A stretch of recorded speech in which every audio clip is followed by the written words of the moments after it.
Dr. Eva Panopio, PMA Governor, Southeastern Mindanao.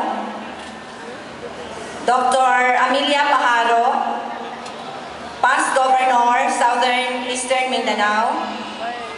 Dr. Kit Castillo, our past President. Dr. Arthur Pingoy Jr., Governor of South Cotabato Province.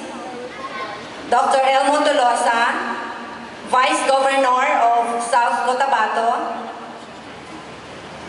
Fellow doctors, guests, friends, ladies and gentlemen, good evening.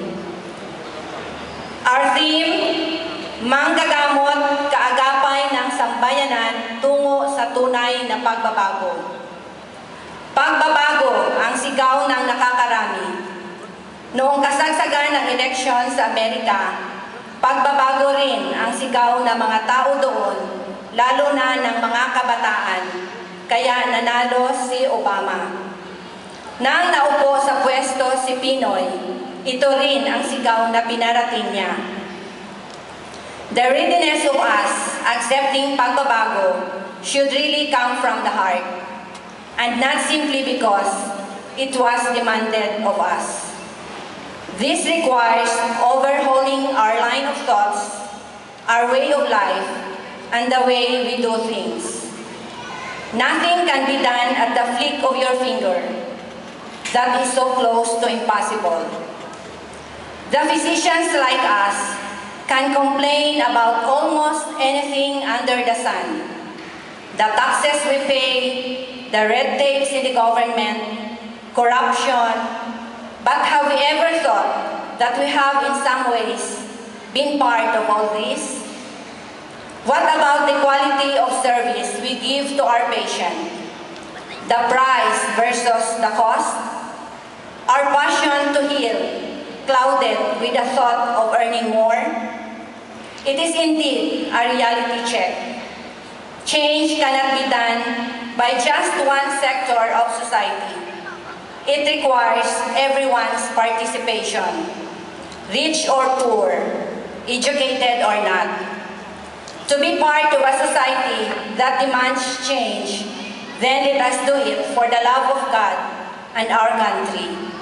Our theme tonight says it all, and let this be our guiding light for the next years to come. It had been a difficult decision to accept the tough responsibility as the president of SOCOMED. I cannot deny the fact that sometimes doubts are also crossing in my mind. Doubts like, how am I going to become an effective leader to my fellow professionals who are also considered bona fide leaders? How am I going to exercise my leadership to the persons who are sometimes better than I can be? First time in the history of South Cotabato Medical Society na ang governor is a doctor, Dr. Dodo Pingoy. Our vice governor is also a doctor, Dr. Elmo Tolosa. At ang mayor is also a doctor, Dr. Peter Miguel.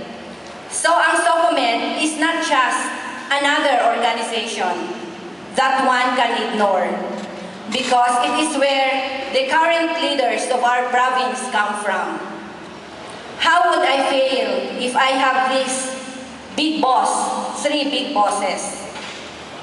Mabigat din talaga in our community to back me up. I'm sure sa mga projects and programs natin, hindi nila tayo pababayaan. And I have proven that tonight. Bongga ang ating induction ngayong gabi. Diri pagit sa gym. First time ni natabo. Aton ang governor, aton ang vice governor. Siling ni Gov, siya na daw ang bahala sa renta sang gym. In short, libre kita. Una, ang hambal niya, aircon lang ang babayaran natin. Pero kaina bago ako nagmarcha, ginhutikan niya ako na libre na daw tanan. Nakabayad na, Gov, i-refund ha. Ang aton nga mayor nagdonate lechon baboy, kag mga drinks for the boys. Siguro sa sunod ang ihatag na ni Mayor, lechon baka na gid. Si Vice Gov, nagbigay din ng certain amounts na pangdugang-dugang sa gastos.